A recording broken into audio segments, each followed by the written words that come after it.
Empower Black men to live extraordinary lives. Shatter the stereotypes. Power Black men, shatter the stereotypes. Power Black men to live extraordinary lives. Shatter the stereotypes.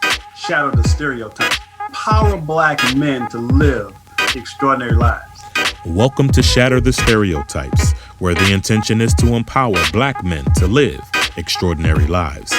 This show is based on the simple idea that every Black man is capable of creating inner peace, dynamic health, great relationships, and financial abundance. Therefore, we provide insights and strategies to educate, motivate, and inspire Black men to reach their full potential and create the life of their dreams. So if you're ready for some high-octane motivation and inspiration that supports and empowers you to live the life you were born to live, get ready to shatter the stereotypes so you can build a life that lights you up and positively impacts the world. So now, let's shatter the stereotypes with your host, Coach Michael Taylor. Hello and welcome to Shatter the Stereotypes, where our intention is to empower Black men to live extraordinary lives. You see, there's never been a shortage of Black male role models. There's only been a lack of exposure of those role models. So the intention here is to showcase and highlight Black men who are doing amazing things in the world.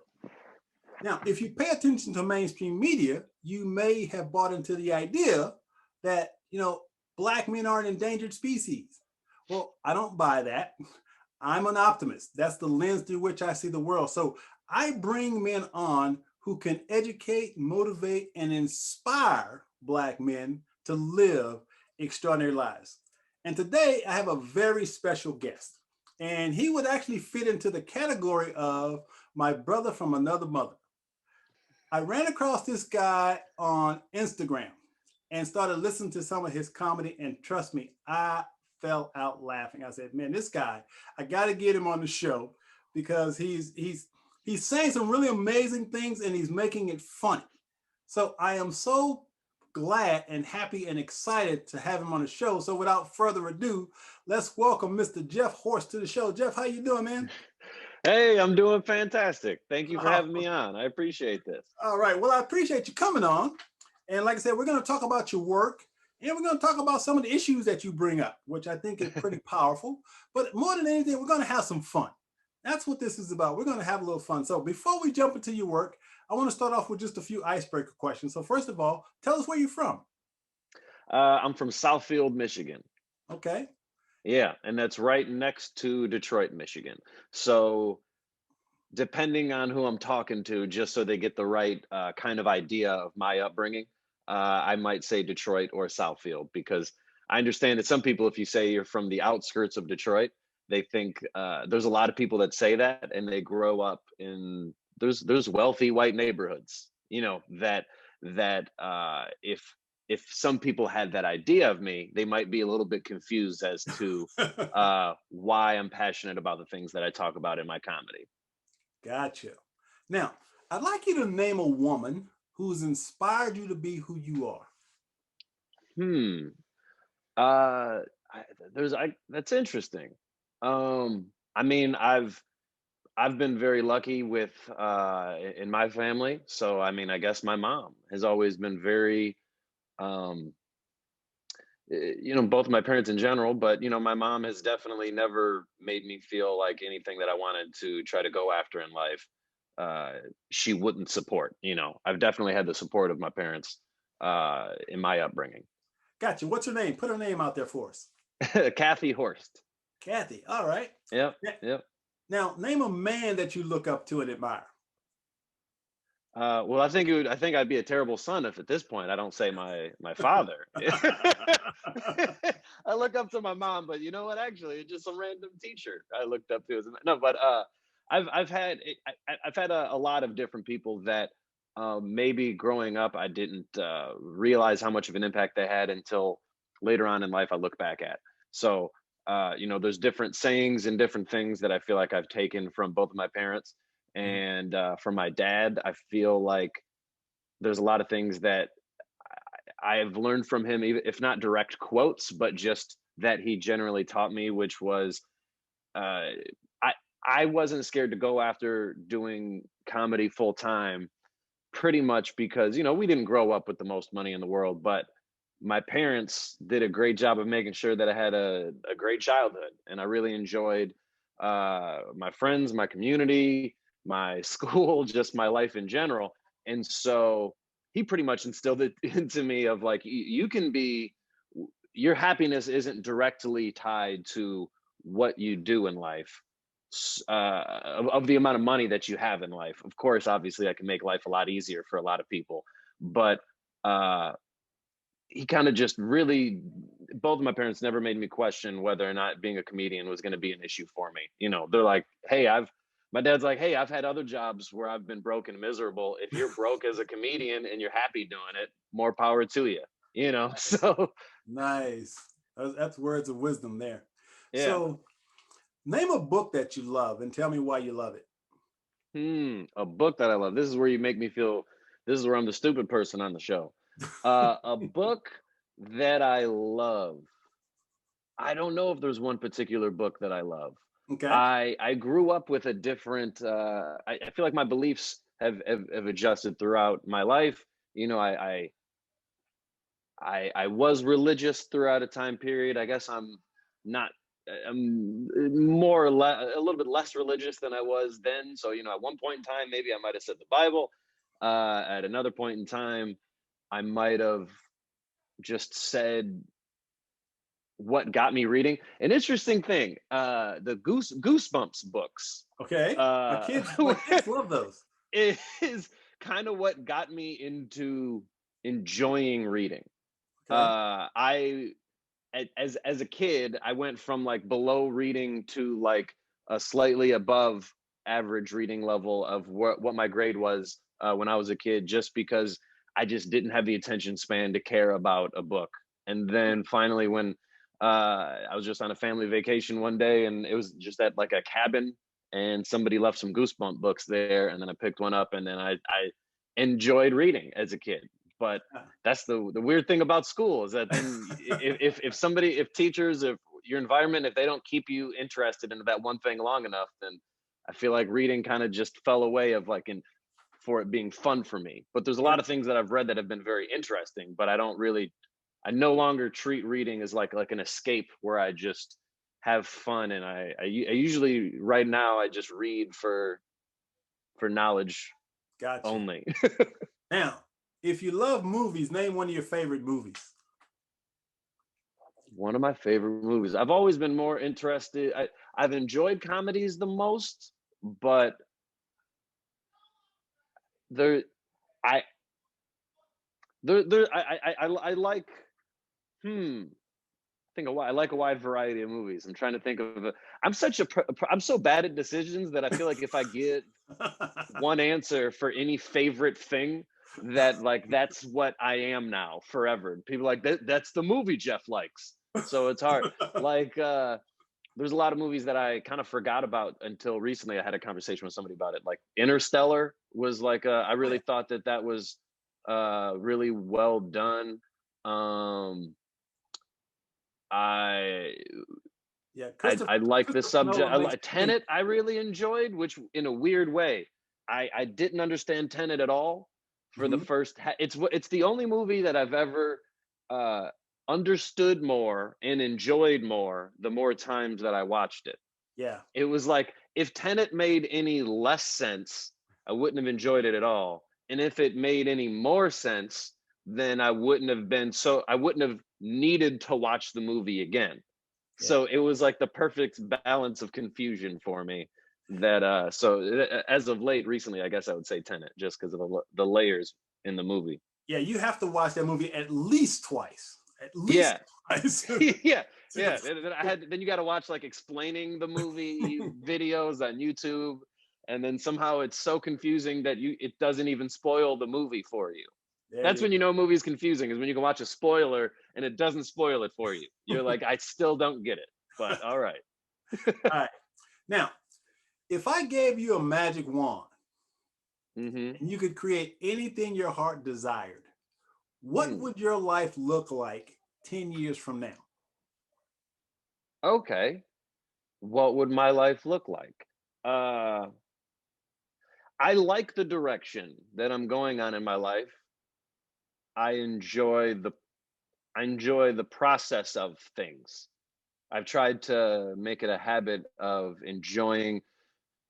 so enjoying where you're at when you're at it, because a lot of times people can look back, and every older person I've talked to talks about, living in the moment as being like the consistent theme, and not, putting your happiness so far and once you achieve a goal, because once you get it, then your happiness is gone. So it's like I like where I'm going. So I feel like 10 years from now, I feel like money might make it easier. A magic wand of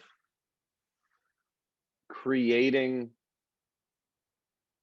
an easier system for me to do what I'm trying to do, which is I like doing comedy, and I like it being socially conscious, and I like it having a little bit of a meaning behind it, because that's also fulfilling for me, because it's challenging for me to make it funny still without it just sounding like a TED talk or sounding preachy.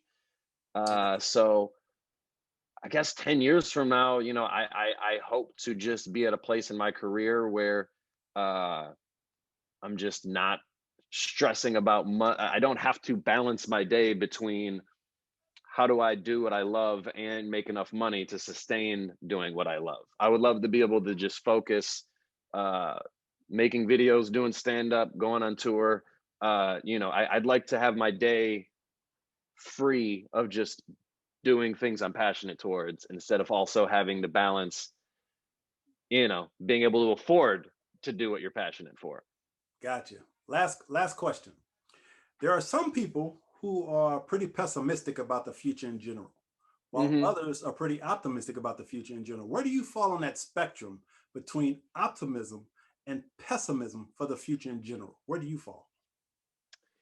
That's interesting. It might be the day that I'm in. I don't know. Maybe I'm drinking coffee now, so maybe I got enough caffeine to be in a good mood. I it's I progress is in many areas of life, I feel like, has been very slow, but it has happened. So it's at some points I can feel like it's condescending to even bring awareness to some positive things when it's such a small increase for different groups of people and what people have fought for so long in this country. um but that being said, as long as you see it happening, uh I feel like it's still worth it to keep fighting for it, and it's easier to have progress if you have a positive attitude about it. So it's kind of hard for me. It's easier for me to do what I do with a positive attitude. um that just makes it easier to do. Otherwise, it's just really easy to turn bitter if you Absolutely. don't at least look at the ways that different people have made progress. Whether it's there's just so many different things, whether it's politically, socially, where uh there's specific people that have dedicated far more of their life than I can ever imagine towards accomplishing such, maybe in the big scheme of things, it might look like such a small thing, but that's so necessary at the same time, that Yeah. I admire that. So you lean toward the I optimism. lean towards I lean towards the positivity, but I feel like it takes effort. I feel like it takes effort to. I think that's what a lot of people don't realize at times, is that like positivity, gratitude, things like that require it takes effort. Like people say you got to practice gratitude. It's like it takes practice. It naturally, I think some people are like, oh, they're happy or they're positive or they're grateful because of things in their life, and it's like, now, no, not necessarily. It requires a lot of effort. If you don't put work into it, it's very easy to just look at the world and see all the bad things going on. Absolutely. So now I want to give you an opportunity to introduce yourself to the Hmm. audience, however you feel comfortable introducing yourself. Go ahead. Okay. I'm a stand-up comedian. I'm from Detroit-ish. I guess we covered that earlier. Pretty much where I grew up. One side of the street of the intersection was was Detroit, and the side that I was on was a city called Southfield. And I feel like the city of Southfield had a very big influence on my upbringing because of the uh, how it highlights financial issues in this country. The city is majority Black, but there's enough white people that used to live there that there's enough generational wealth in that. Even though the city, even I went to a city called Southfield High, or I went to a school called Southfield High, and it's like there were students in Detroit schools 10 miles away, 15 minutes away, that it was in the finances of their school was entirely different than mine. And the student, it looked like the same to some people. If you just took a picture of the students in the school, you'd be like, that's the same. It just highlights the imbalances of property taxes, how important they play towards schooling. And I think that these are just things that I didn't realize while I was in it growing up. And I didn't appreciate my childhood while I was in it until I look back and I realized how much that shaped how I view the world. So because of all my upbringing, it's played a big impact into me being a comedian. And so I enjoy talking about topics that of race. Race is a big part of my stand-up comedy, and I find it important to talk about, but I enjoy talking about it. I enjoy people realizing that race, racial, racist, those are all different words with different meanings, and you can have stand-up comedy mentioning races without it being racist, without it being hurtful towards anybody, and I'm trying to take my comedy, as far as I can. Nice. And for the last couple of years, me and my girlfriend, we moved out to Los Angeles. So I'm enjoying the weather difference compared to Detroit and the Midwest in general. And I like to, make sketches, make online content that I kind of got started during the pandemic. And I'm happy that I made the best of those moments, so I can kind of keep that going as things open up in my stand-up career. Nice. Now, think about this. When did you first know you wanted to be a comedian? I wasn't the type of person who, I feel like a lot of comics, the answer they have is like, oh, since I was a kid, they had a poster of Eddie Murphy above their head or something. And there's always this childhood. I never felt like that was a thing that people could do. I felt like that was a thing people were, where it was like, no, there's comedians and that's not you. You don't know what you are yet, but you'll figure it out someday. That's how I never thought of myself that way until a friend of mine in college worked at a bar restaurant that had an open mic, and it wasn't until somebody just kind of suggested it to me, saying that they thought that I was funny in conversation, so they were like, hey, there's an open mic, if you want to hang out, that's where we're going to do that next Friday. And I went there, and then you talk to the other comedians, and they're like, "Oh, there's these other open mics at these other, nearby bars and whatever." And then word of mouth spreads, and it was a whole community that I didn't really know about or think about, and it kind of just all started from there. Okay. It was, Now, so a little bit after college, so after I gave up on college. so you were, let's just say you were raised in Detroit, although you weren't raised in Detroit. So Sure. it's pretty apparent that you were definitely influenced by Black culture. Okay. Yes. So who were some of the people you grew up with? Some of your friends, like high school. Who were some of your friends? Just tell you about my friends growing up. You're saying couple of guys you hung out with in high school that okay. influenced how you see the world, because you have a unique perspective as a white guy. Yeah. So I was friends with a lot of people in my neighborhood. A lot of the people in the neighborhood that I also went to school with. So my best friend is his name is Doug, and him and his sisters were friends with my older sisters. I'm the youngest. I have an older brother and then two older sisters. and his sisters were about the same age. So then we ended up, being friends, and we were kind of two of the token white kids of Southfield schools from elementary school through high school.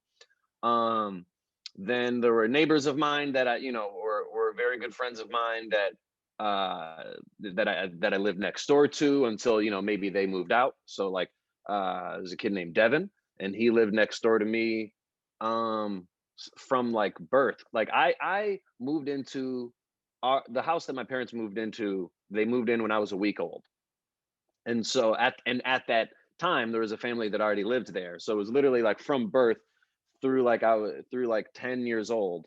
Um, I was good friends with Devin and his family, and uh, when I think back to those moments, it's so interesting how much race can play an impact on your childhood without you being aware of it at the time.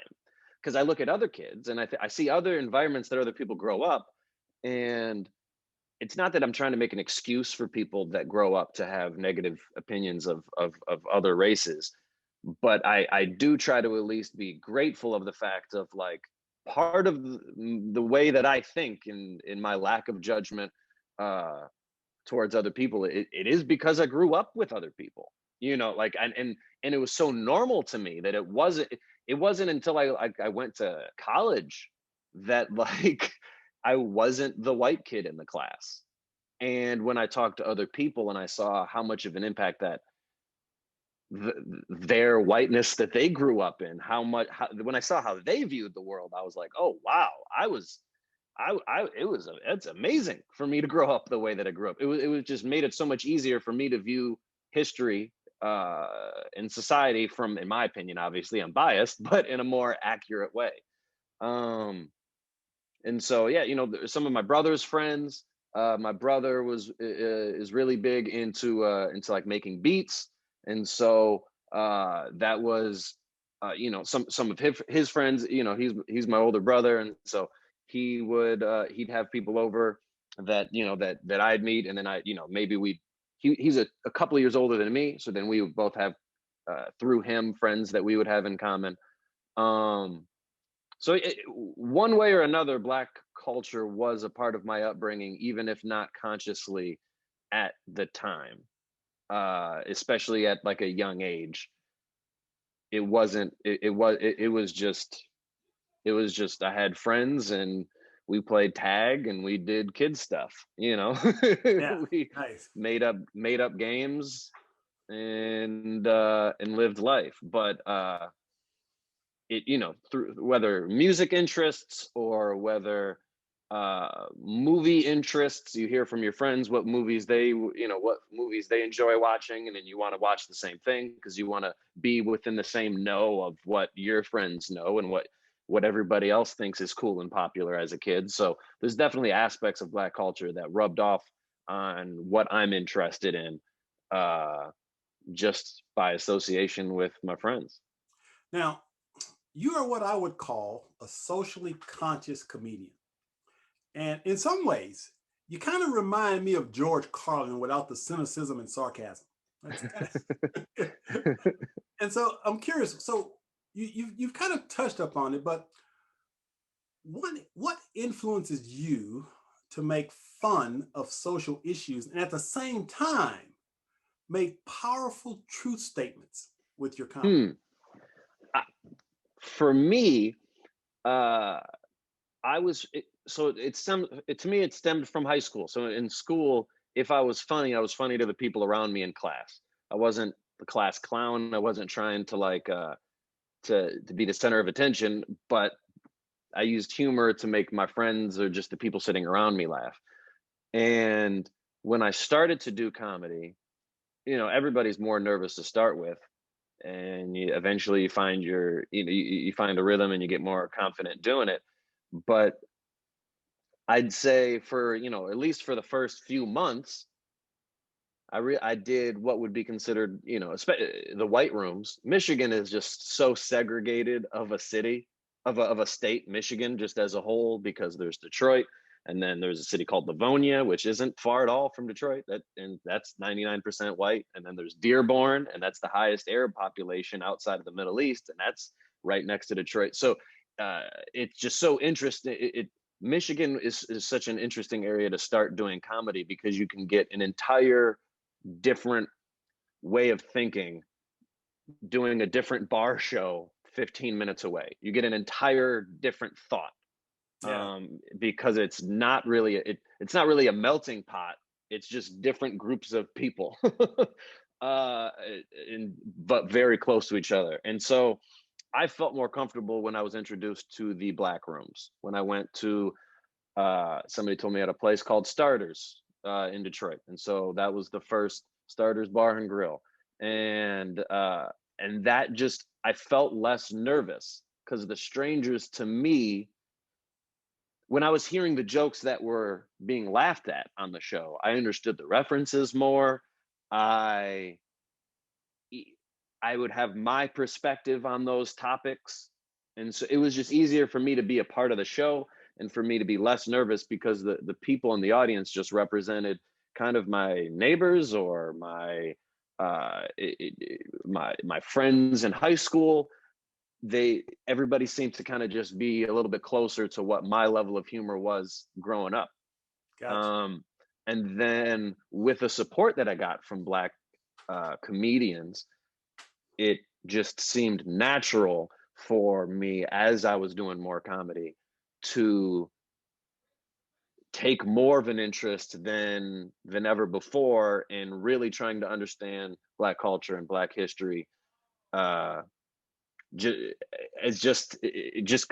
what I'm a part of. If I'm a part of Black comedy in Detroit, if that's the where I started and kind of got my feet wet, or whatever the sayings are, that's kind of where I started for years, was being the white guy at a bar in Detroit for most of my comedy for years. It just seemed like the natural progression to care. Yeah. You know, I always had I as a kid, you care as much as a kid can, and then as a kid's even capable of caring, and then especially as a white kid, there's as much as a white kid is aware of the world. And then as you get older, and then you hear the different problems or the different perspectives that other Black comedians are mentioning, and then I was welcomed so much more by the Black community than the white community when it came to comedy.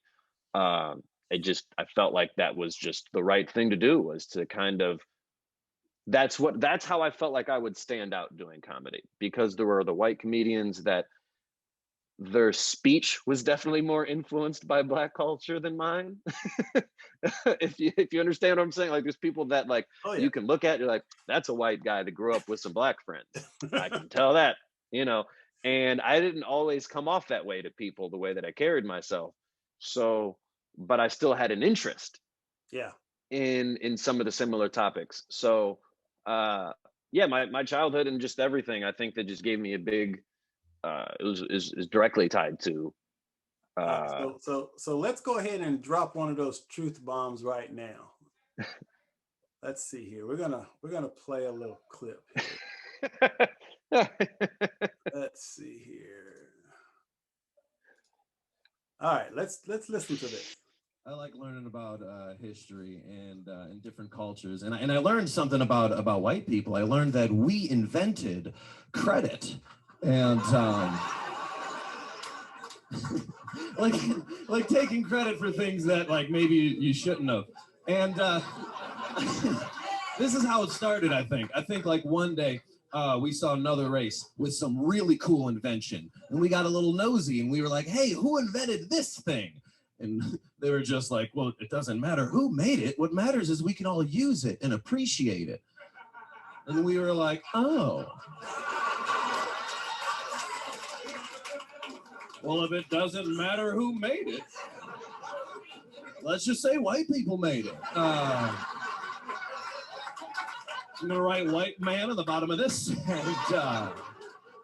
And we've used this logic for many inventions in history, like, I don't know, like rock and roll, Jesus, you name it.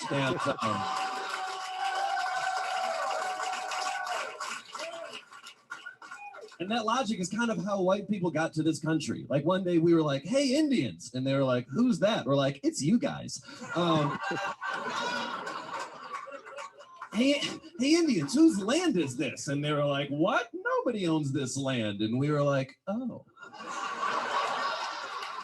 Well, if nobody owns this land, let's just say white people own this land. As a matter of fact, you need to get off my land. Thank you for watching, and check out my Patreon page where you can find exclusive content updated and find me. That is so funny. Now, Thank you. I'm curious though. Yeah. I'm sure you've got your haters. Oh yeah. So yeah. Again, as a white guy, saying some of the things you say, I can just imagine some of the people that sort of come at you. So tell us just a couple of the fun people you've probably dealt with some of your comedy. Yeah, there were some people that shared the video when I posted it, and it got a lot of views. It did very well, and because of that, ever so often there still are people randomly that'll just message me, saying that, calling me like a race traitor, which is just funny because I'm just like, so there's teams. You put humans into these team categories. That's all right. That's interesting. Or of just like, oh, white people, if it wasn't for what white people invented everything, if they didn't, and they'll just list things that half of those things aren't true. And it's, yeah, definitely. I definitely get a lot of people that message me, and it used to bother me more than it at first. But then, it's my girlfriend helps me walk off the ledge, come back sometimes. We're all like, write a draft back to these people, and you can't reply to these people. What are you doing? This isn't this. You can't let this bother you. Right. Yeah, there's definitely a lot of people that misunderstood the point of the joke, or they, some people just, they hear trigger words of a joke and they just make it about whatever they want to, and then Right. So now, one of the best qualities I think for a comedian is to have great timing, and I think a lot of people don't realize how important that is. The timing, and you have this. I love your timing, how as you're presenting your ideas, maybe it's a pause or maybe it's your facial expression, but there's something unique about that. So is that something that just comes naturally to you, or as a comedian, how do you get that type of timing? Is that just by doing it a lot, or how does that work? I think it's a little bit of both. So the idea of what part is funny might come natural to a lot of comedians, and then squeezing as much funny as you possibly can out of the joke comes with practice. So then the longer that you do it, the more you see the times that you are stepping on your laughs, is an expression that people will use, where it's like, you'll hear people laughing and then you'll keep talking, and if you're talking, people can't hear you and laugh at the same time.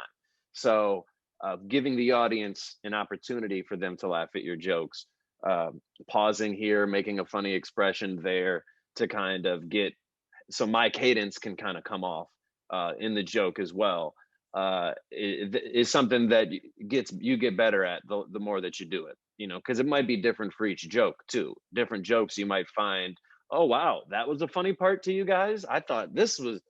I didn't know that you would find the setup funny at all. I thought you would only find the end of the joke funny. And then you realize I'm going to have to say that slower in the beginning. They're starting to enjoy that part as well. So the practice of tinkering with each different part of the joke and moving things around, treating it kind of like a science experiment, and trying it on different audiences of different kinds, different colors, different ages, and kind of testing and seeing who likes what. Is definitely something that has to happen. Yeah, because as a speaker myself, not a comedian but a speaker, I can sense when the room is feeling what I'm saying, right? You just feel this, whatever that is, and if you start seeing people looking at their watches or yawning, say, oh, something's got to shift. So you got to shift that energy. You got to be aware, of the audience, and then kind of ebb and flow with the energy of the room. So I'm kind of sensing that's kind of what you get. You kind of sense. Yeah. Yeah. Yeah, you can kind of sense it. You can kind of, and that's why the repetition. That's the advantage of being a comedian, of just being able to repeat those jokes in front of other audiences so many times, so you can really kind of fine tune and uh, perfect the timing of the joke. Yeah. Because without that, there's a lot of, especially it would, if you have jokes that have a deeper meaning behind them, if you don't have the right timing, it could easily not even come off as funny at all, and then it sounds like you're just preaching, or people might not even, if they don't understand the satire, there's people that might think that I'm saying these, I'm mentioning bad parts of history, and there's times where I've completely had the audience thinking that I was like happy about these things, and I'm like, wait, do you understand why I'm saying these things? And so, yeah, it's very important to get the timing down. Yeah, it's a skill. I think Mm-hmm. people kind of think, oh, I can be funny. No, it's a skill. I mean, it's Uh-huh. awareness, and you've got to have. See, certain people have that, what I'll call that it Mm-hmm. factor. See, for me as a comedian, you have that it factor. You're just in your bones funny to me. I mean, Thank you. that's Yeah. how you come across. It's just like, man, this guy, like I said, he's intelligent, obviously, but he has that it factor. So now, when we're learning any craft, Mm-hmm. there will be times when we trip and fall. So Yeah. I'm wondering, one of your times where you bombed as a comedian. Can you think of a time where you just freaking bombed? Yeah, there's plenty of times that, for the most part, and I'm sure there'll be a couple of comedians that disagree, and maybe I'll take it as a case by case basis. But for the most part, anybody that says that they've never bombed, they're lying. Yeah. Um, or it just means that, if it's true you've never bombed, then I just feel like almost bad that it means you've never really taken a chance, Mm-hmm. because there's so many different things that you won't. You can make an assumption that an older audience will be up. There's certain stereotypes that might be true most of the time. Maybe older people don't want to hear profanity or hear sexual jokes. Not all the time. You'll be surprised. You know what I mean? Like, you might, whatever your assumption is of this audience, that's why you kind of have to try your stuff out in front of everybody, especially the people that you think won't laugh at it, because you're doing yourself a disservice to make those assumptions. But in doing that, you're going to bomb a lot too, because you're going against what you think is true, to try things out. So I'm trying to think of specific times, because it's like there's times where I've done bad, but I don't even know if that is bombing, where it's like the show is just a terrible, there was no recipe for success in this environment. Yeah. And then there's bombing where it's like, oh no, I could have did well if they wanted to laugh and they did not. So it's like, I remember a time where I did a show.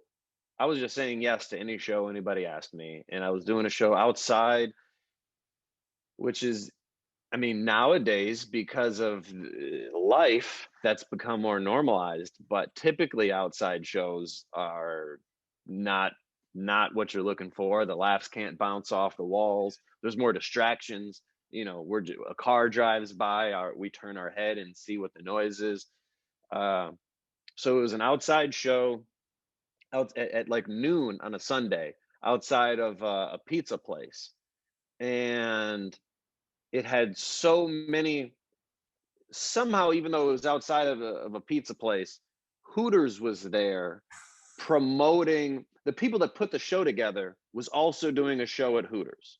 So Okay. they had like Hooters girls like advertising and handing out flyers for this other show that the promoter was also having together, which is weird and confusing.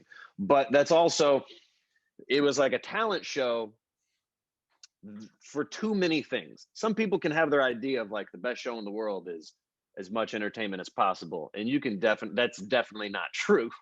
You can definitely do too many things. So I get there, and there was a car show. There was all these nice cars driving around. So you had people there for just to look at nice cars. Then when I park, I realized there's a clown that got out of the car. That's never a good sign. If you're a part of a show with a clown, no offense to clowns, but that there shouldn't be in the same show as stand-up comedians. It's an entirely different level of humor. Then I was told, can you be clean? Which I can, but I like to know that ahead of time, more than 5 minutes before I go up.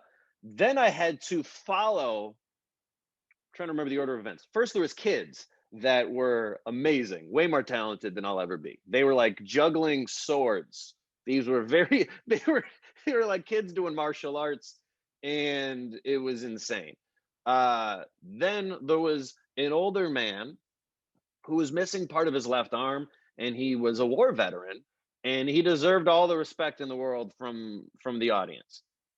Then he's selling a book afterwards, and then I'm after that, so I had to go on after, and so I don't even know how to get I feel rude to try to get the audience's attention. Like, can you talk to the war veteran when I'm done doing jokes about how broke I am?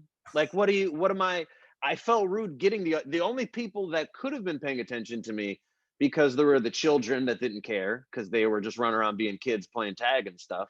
Then you have the older people who they were paying attention to the veteran, and they were in line to get his book and to talk to him.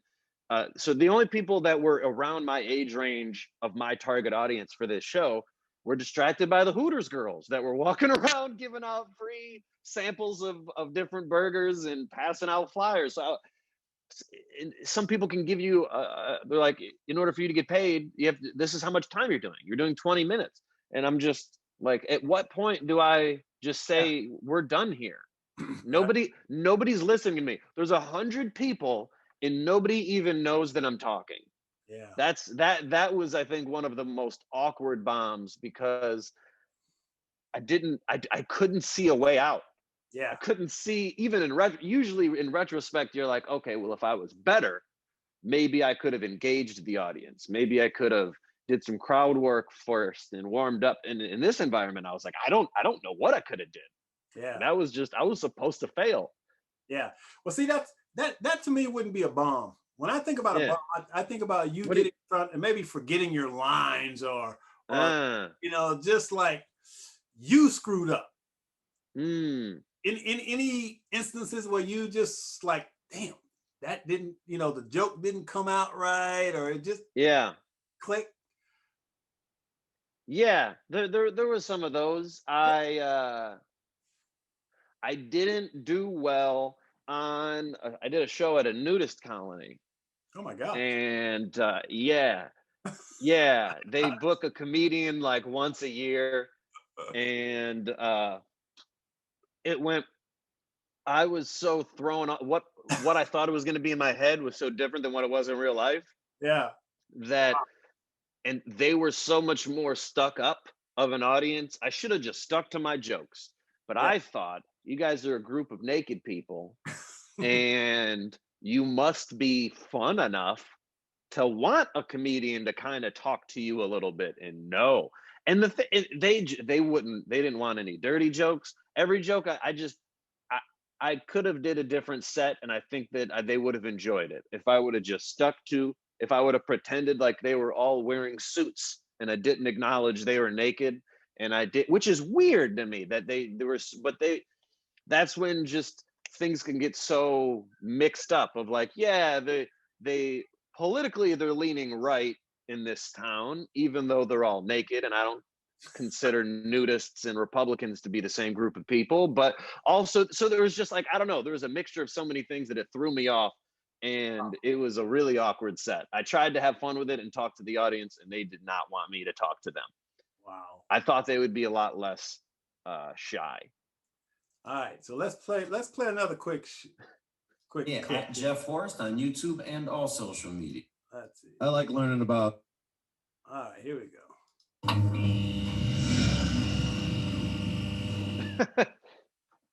All right, how we doing, everybody? Oh man, like he said, I'm from Detroit.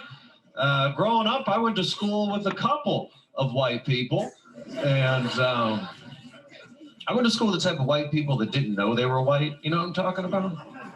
One guy used to wear FUBU. I had to be like, listen, buddy, that's not for us.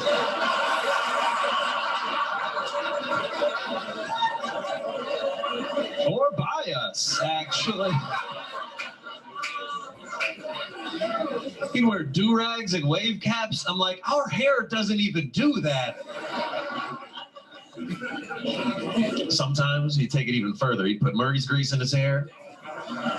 He'd walk around with a Diane brush. I'm going to be honest, to the white people in the audience, look, I don't know what those last two things are either. For that joke, I just Googled shit only black people fuck with.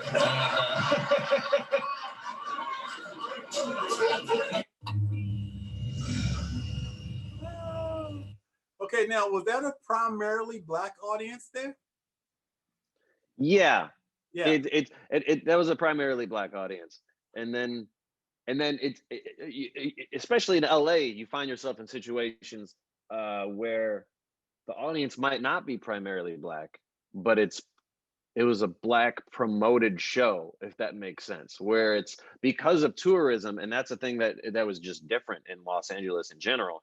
There's so many tourists that there could be a black promoter, a black host who primarily books black comedians, and that doesn't mean you will get a black audience because it's tourists. Anybody could show up. So it might be people that are expecting it to be like a black comedy show. That's what they came there for. But it might not. It might be half and half. It might be. So I'm not sure if exactly. Even if that was, half black, half white, they knew what type of comedy show it was. That's what they were expecting. Got it. All right, I'm gonna play one more clip because this one hits kind of close to home. Let me get this here. Where we go? Let's see here. And too many damn screens open. No, that's not what we want. Let's see here. All right, here we go.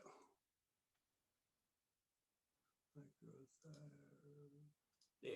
All right, here we go.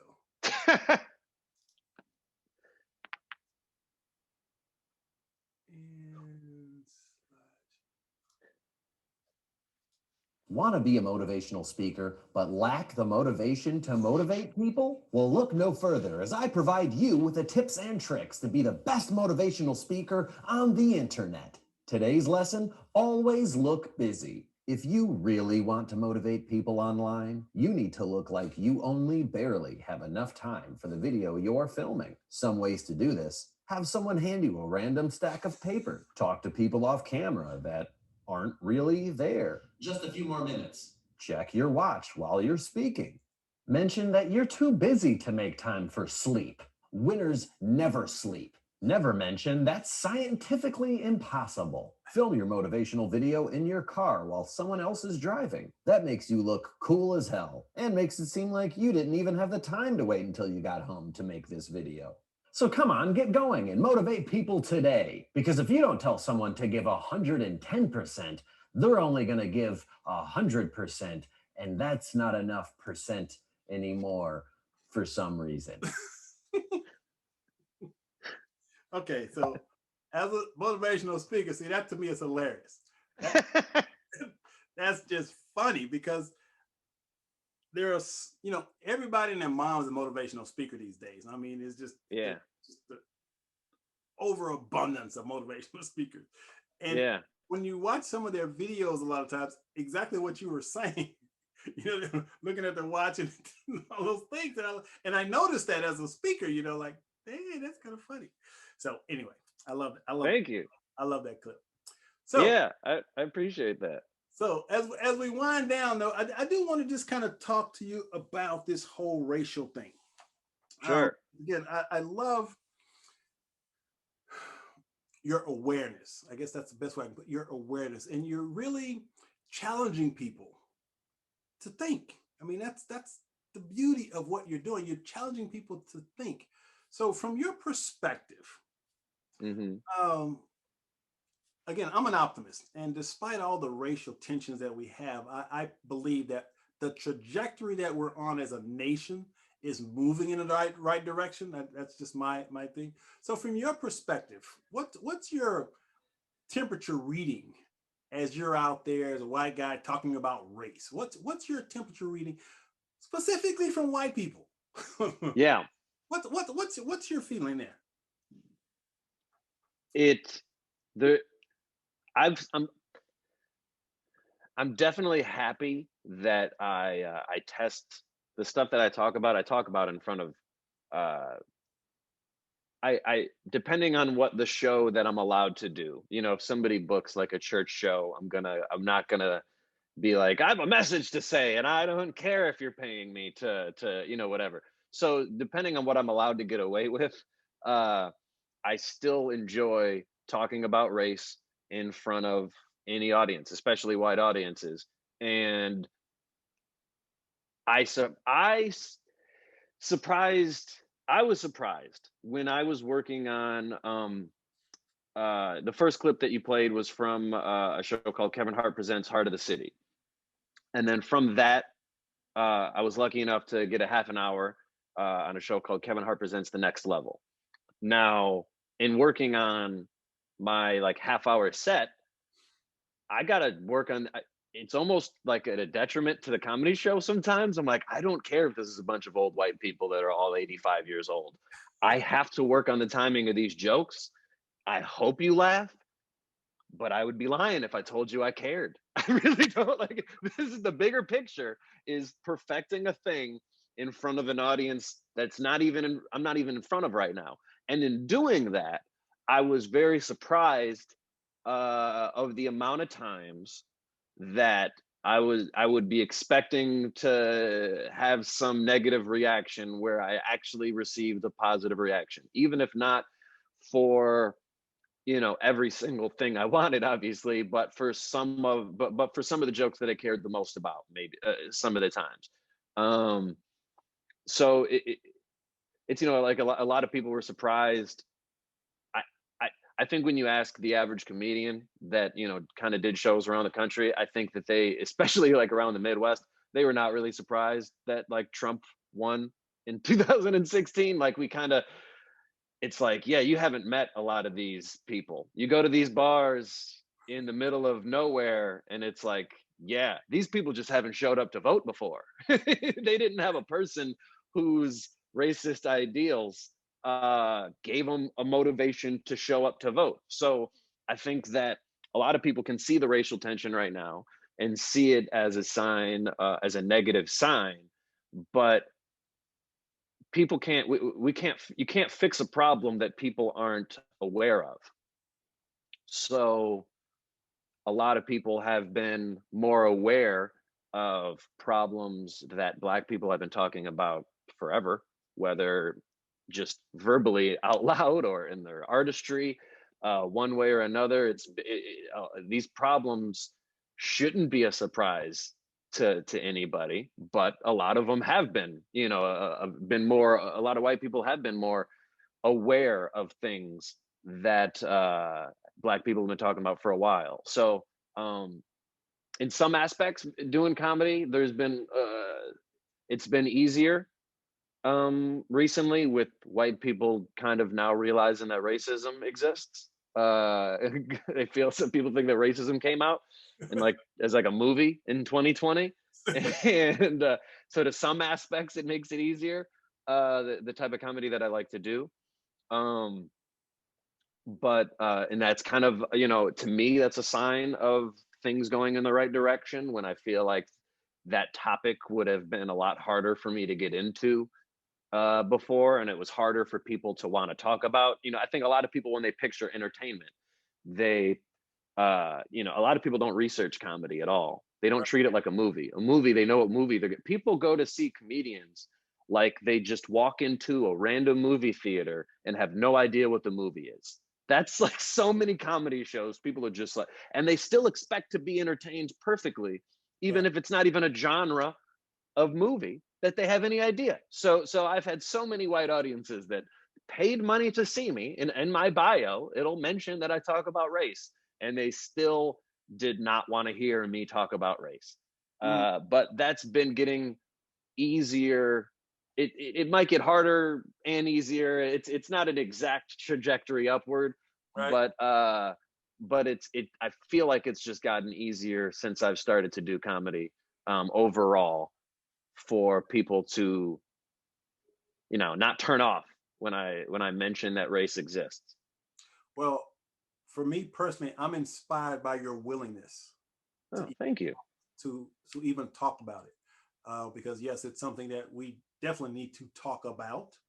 I think collectively, this country kind of went to sleep when we elected Obama. It's like, oh, racism's over. We got a black president. It's Yeah. like, it's Yeah. gone.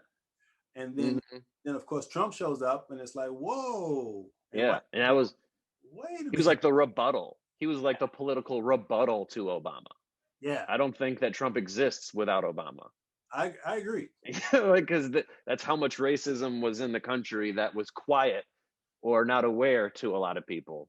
Yeah, and see, and that's why, and again, my belief, this is just my belief, that I don't think Sure. race relations are getting worse. I think Sure. now, because of technology, you get to see what's been in the hearts and minds of people for a very long time. Yeah. So Yeah. again, I personally, when I see people like yourself who are conscious, socially conscious and aware, and talking about race in a way you can get people to laugh a little bit, think about some of the things.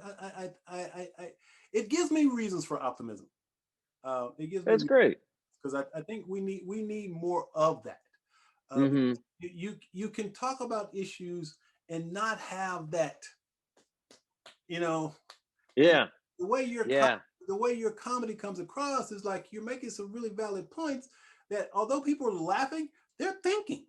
They're Yeah. thinking. I mean, I just looked at some of your clips and just kind of paying attention to the audience, and you know how you can feel when they're hooked, and Yeah. they're hooked, and you hook people. So again, I think that's wonderful. So as we wind down, Thank you. I want to give you an opportunity now to let people know how they can find you, follow you, or log on to whatever you do. So here's your opportunity for your commercial. So You can follow me at Jeff Horste, Horste, on all social media, Instagram and Facebook primarily, but I'm also trying to TikTok, and I tweet whenever I remember it exists. And I have a series of videos that I put out, that I write and edit and put a lot of work into. I'm passionate behind it, called Roast This Post, where a lot of the racially related topics that people are posting about on social media or in the news, I make I make videos. I try to make light of being socially conscious of those topics. Roast This Post, you can find that on YouTube, and I post it on my Facebook and my Instagram as well. Now that there are some, through vaccinations, through different laws changing in different states, I'm starting to do stand-up, out a little bit more. So at the end of May, I'll be going to Texas. So we'll see San Antonio, Houston, and Austin. So I'll be there for the last couple of weeks of May and beginning of April. June is the month after May, anyways. And now it's time for me to finally update my website, because stand-up only existed on Zoom for a while, so there wasn't really a promotion on that. But I'll be doing stand-up a lot more in real life, not just in a computer screen. And so I'm looking forward to doing that. And so where can we find out more about your dates when you come to Houston? Because I'm in Houston and I'd love to come check Yeah. in. They haven't created an actual link, but I know the dates right now on the top of my head. I just found this out a couple of days ago, so I don't have, but May 27th, I will be in San Antonio. May 29th, I will be in Houston. And there might be, I might find other things around those dates as well. Those are the two cemented dates. Are May 27th, San Antonio, May 29th, Houston. All right, And I'll follow you I'll on message you. Yeah, I'll message you about it personally. I'm gonna promote it on social media when I get, more exact flyers and more, how people can get tickets and things like that. But I'm looking forward to it. I'm looking forward to being able to spread my legs and talk about a lot of things that it haven't really been able to really get into all the time on Zoom stand-up shows. Fantastic. Well, we'll have a link below this video so that people can access. Sure. Would you rather them go to your Patreon page, or which page is your best page to? What's the best link? If I put a link underneath the video, what's the best link for people to find you? Your website, to find my stand-up, or find you, how to connect to you, just to my website would be a good way to find me, because that links all my social media. There's perfect Facebook, all my social media links are listed on there. All right. Well, perfect. Well, Jeff, I just want to say thank you, man. Hey, thank you for the amazing guy that you are. Keep doing what you're doing, man. I'm super, super pumped about your stand-up, and I can't wait to see you. Hey, appreciate it. Thank you very much. Thanks for having me. This has been another episode of Shatter the Stereotypes, and I want to welcome my brother from another mother, Jeff Horste, to the house. You the man. Appreciate you. Thank you. All right, take care.